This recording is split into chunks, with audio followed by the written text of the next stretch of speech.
जैसा कि दोस्तों मैं आप सभी को क्लास 12th केमिस्ट्री के अंतर्गत यूनिट 7 पी ब्लॉक के तत्व पढ़ा रहा हूं, जिसमें कि हमारा टॉपिक है वर्ग 16 के तत्व। तो पिछले वीडियो में हम वर्ग 16 के तत्वों से जुड़े हुए इम्पॉर्टेंट चीज़ों को जाना। आज ये हमारा सेकंड पार्ट है। अगर आपने पिछला पार्ट नहीं देखा है तो पिछला पार्ट आप ज़रूर देख लीजिए। पिछले पार्ट के वीडियो का लिंक मैंने आज के इस वीडियो के नीचे डिस्क्रिप्शन बॉक्स में दे रखा है, तो उस लिंक पर क्लिक करके आप वीडियो को ज़रूर देखिएगा। तभी आपको आज का वीडियो ईज़िली समझ में आएगा। तो आइए आज के वीडियो की शुरुआत करते हैं और बात करते हैं वर्ग 16 के तत्वों के गुणों के बारे में। तो जैसा कि दोस्तों पिछले पार्ट में हमारा जो लास्ट टॉपिक था वो था परमाणु त्रिज्या या फिर आयनिक त्रिज्या।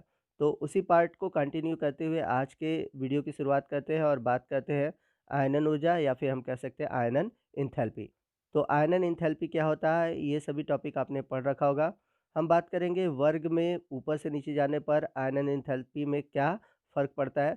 तो किसी भी वर्ग में जब हम ऊपर से नीचे जाते हैं तो परमाणु त्रिज्या बढ़ने के साथ आयनन एंथैल्पी घटती है। तो यही कंसेप्ट वर्ग 16 के तत्वों पर भी लागू होगा।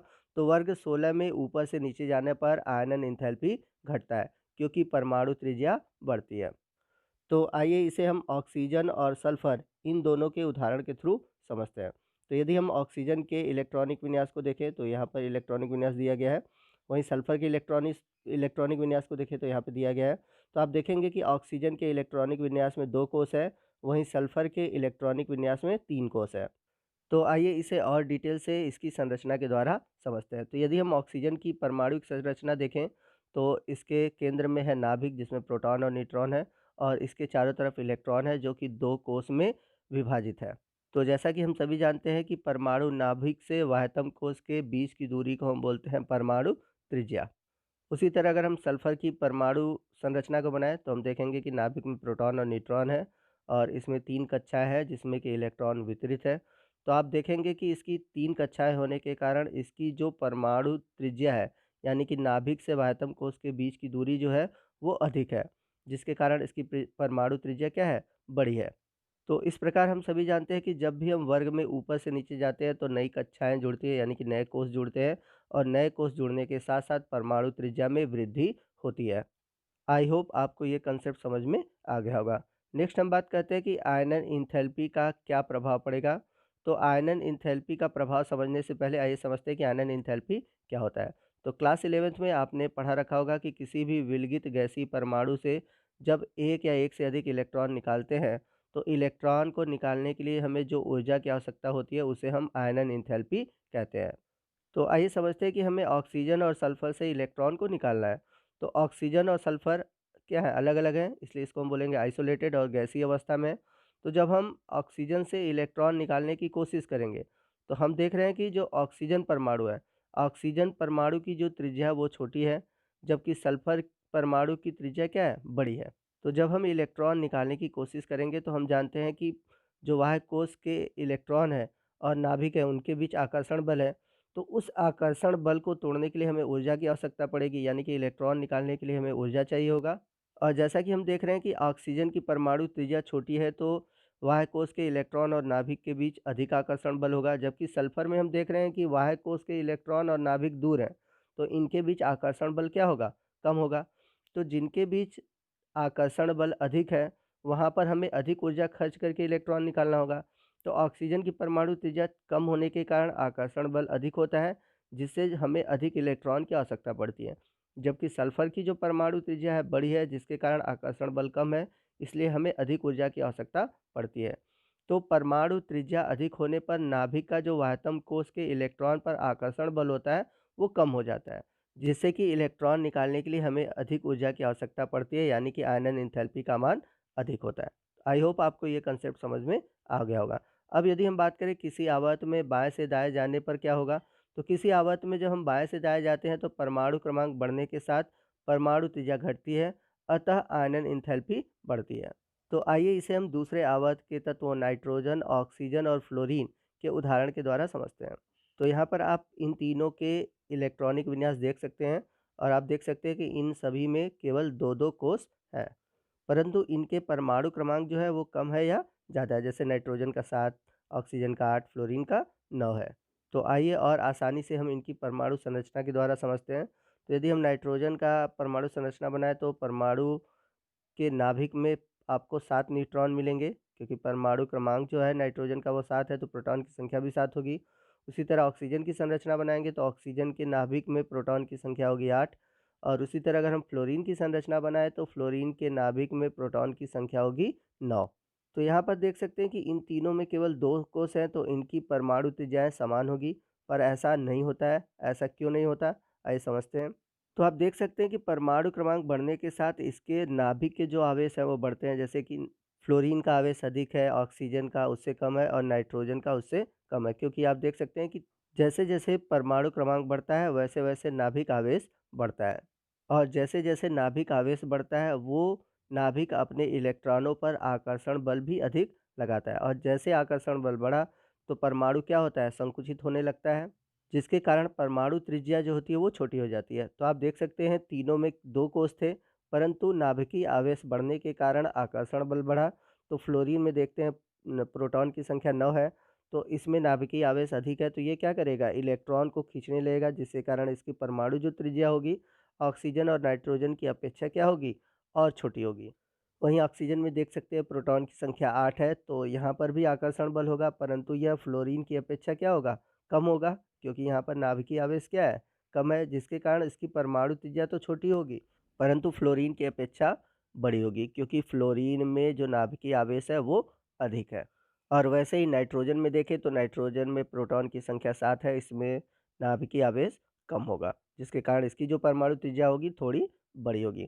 तो किसी भी आवर्त में जब हम बाएं से दाएं जाते हैं तो परमाणु क्रमांक बढ़ने के साथ जो नाभिकीय आवेश है वो बढ़ता है, और नाभिकीय आवेश बढ़ने के साथ जो परमाणु त्रिज्या होती है वो छोटी होती जाती है। और जैसा कि हम सभी जानते हैं कि जितनी परमाणु त्रिज्या छोटी होती है वहाँ पर आयनन एंथैल्पी का मान क्या होता है? अधिक होता है। परंतु यहाँ पर एक अपवाद है जो कि मोस्ट इम्पॉर्टेंट है और एग्जाम में आपसे पूछा जाता है, और वो अपवाद क्या है मैं आपको बता दूं कि नाइट्रोजन की जो आयनन एंथैल्पी होती है वो ऑक्सीजन से अधिक होती है, लेकिन अगर हम परमाणु त्रिज्या के आधार पर देखें तो नाइट्रोजन की आयनन एंथैल्पी ऑक्सीजन से कम होनी चाहिए, परंतु यहाँ पर नाइट्रोजन की जो एंथैल्पी है वो ऑक्सीजन से अधिक है। परंतु हमने अभी पढ़ा था कि जो नाइट्रोजन है, नाइट्रोजन की परमाणु त्रिज्या बड़ी है और ऑक्सीजन की परमाणु त्रिज्या छोटी है।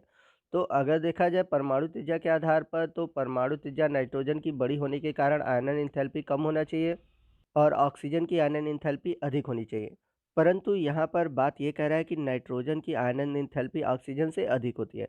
इसका रीज़न क्या है? आइए समझते हैं। तो इसका रीज़न ये है कि नाइट्रोजन के वाह्यतम कोष पी उपकोष में अर्धभरित कोष होते हैं, जो कि एक स्थायी विन्यास बनाते हैं। तो ये टॉपिक मैंने आपको नाइट्रोजन परिवार वाले में भी बताया हुआ है। तो यहाँ पर हम देखेंगे कि जो नाइट्रोजन है इसके पी उपकोष में आप देखेंगे कि 3 इलेक्ट्रॉन है, और ऑक्सीजन के पी उपकोष में हम देखेंगे 4 इलेक्ट्रॉन है। तो जब भी कोई उपकोष आधा भरा होता है अथवा पूरा भरा होता है, जैसे कि नाइट्रोजन में आप देख सकते हैं कि अर्धभरित है, तो आधा भरा हो या पूरा भरा हो तो वो बहुत अधिक स्थायी हो जाता है, और अधिक स्थायी होने के कारण वहाँ पर इलेक्ट्रॉन को निकालने के लिए अधिक ऊर्जा की आवश्यकता पड़ती है। तो इस कारण नाइट्रोजन का प्रथम आयनन विभव ऑक्सीजन से अधिक होता है। लेकिन यदि हम दूसरी बार इलेक्ट्रॉन निकालें, तो जब हम दूसरी बार इलेक्ट्रॉन निकालेंगे तो हम देखेंगे कि ऑक्सीजन में 3 इलेक्ट्रॉन हो जाएँगे, क्योंकि ऑक्सीजन के पी उपकोष में 4 इलेक्ट्रॉन था, तो पहली बार हमने इलेक्ट्रॉन निकाल दिया, तो उसमें 3 बच गए। तो जब हम दूसरी बार इलेक्ट्रॉन निकालेंगे तो हम देखेंगे कि ऑक्सीजन की आयनन ऊर्जा जो होगी वो नाइट्रोजन से अधिक होगी, क्योंकि यहाँ पर जो ऑक्सीजन का पी ऑर्बिटल है, अब वो आधा भरा हुआ है। तो इस पॉइंट को याद रखिएगा कि नाइट्रोजन का प्रथम आयनन एंथैल्पी ऑक्सीजन से अधिक होता है, जबकि ऑक्सीजन का द्वितीय आयनन एंथैल्पी नाइट्रोजन से अधिक होता है। आई होप कि आपको ये कंसेप्ट समझ में आ गया होगा। आइए नेक्स्ट हम बात करते हैं विद्युत ऋणात्मकता की। तो जैसा कि हम सभी जानते हैं कि किसी भी वर्ग में ऊपर से नीचे जाने पर परमाणु त्रिज्या बढ़ने के साथ विद्युत ऋणात्मकता जो होती है वो घटती है। यही बात वर्ग 16 में भी लागू होगा कि वर्ग 16 में जब हम ऊपर से नीचे जाएंगे तो विद्युत ऋणात्मकता क्या होगी? घटेगी। तो आइए यहाँ पर एग्जाम्पल के द्वारा समझते हैं कि विद्युत ऋणात्मकता होती क्या है। तो यहाँ पर आप अमोनिया की संरचना देख सकते हैं और देख सकते हैं कि नाइट्रोजन और हाइड्रोजन के बीच एकल बंध है, अर्थात यहाँ पर एक एक इलेक्ट्रॉन शेयर किए गए हैं। तो एक इलेक्ट्रॉन नाइट्रोजन का होगा और एक हाइड्रोजन का होगा, क्योंकि एकल बंध में एक एक इलेक्ट्रॉन शेयर किए जाते हैं। तो नाइट्रोजन के एक इलेक्ट्रॉन और हाइड्रोजन के एक इलेक्ट्रॉन से इनके बीच सिंगल बॉन्ड बना, अब होगा क्या कि नाइट्रोजन क्या कहता है कि इस युग्म बंध इलेक्ट्रॉन को अपनी ओर आकर्षित करता है। तो यहाँ पर आप देख सकते हैं कि ये इलेक्ट्रॉन बीच में दिखाया गया है, लेकिन इलेक्ट्रॉन जब नाइट्रोजन अपनी ओर आकर्षित करेगा तो जो युग्म बंध इलेक्ट्रॉन है नाइट्रोजन की ओर चले जाएंगे, जिसके कारण नाइट्रोजन के ऊपर आंशिक रूप से ऋण आवेश और हाइड्रोजन के पास आंशिक रूप से धनावेश बन जाएगा। अब ऐसा क्यों होगा? क्योंकि हम सभी जानते हैं जो नाइट्रोजन है, नाइट्रोजन वर्ग 15 का तत्व है, जबकि हाइड्रोजन वर्ग 1 का तत्व है। और नाइट्रोजन की जो विद्युत ऋणात्मकता है वो अधिक है, और विद्युत ऋणात्मकता अधिक होने के कारण ये क्या कहता है, इलेक्ट्रॉन को अपनी ओर आकर्षित करता है। तो विद्युत ऋणात्मकता की परिभाषा हम कैसे दे सकते हैं, आइए मैं आपको समझाता हूँ।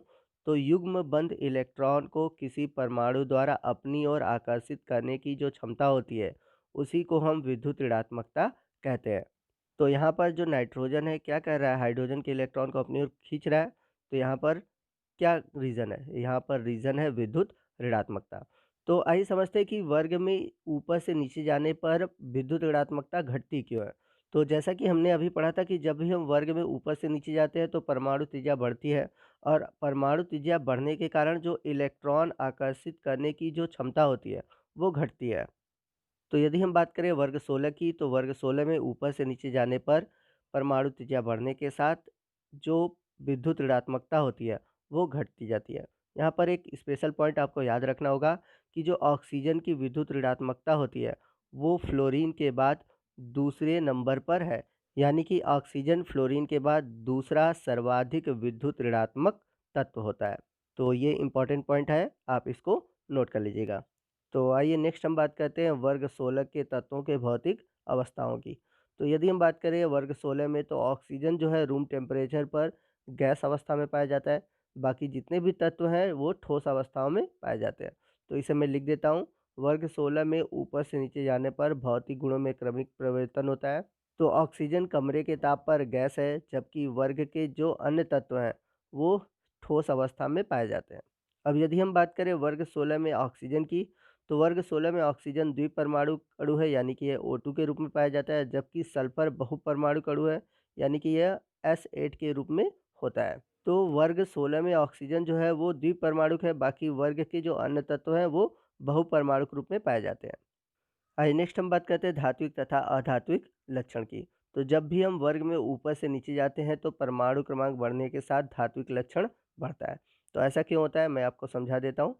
तो जब भी हम वर्ग में ऊपर से नीचे जाते हैं तो परमाणु त्रिज्या बढ़ती है, और परमाणु त्रिज्या बढ़ने के साथ इलेक्ट्रॉन त्यागने की जो क्षमता होती है वो बढ़ती है।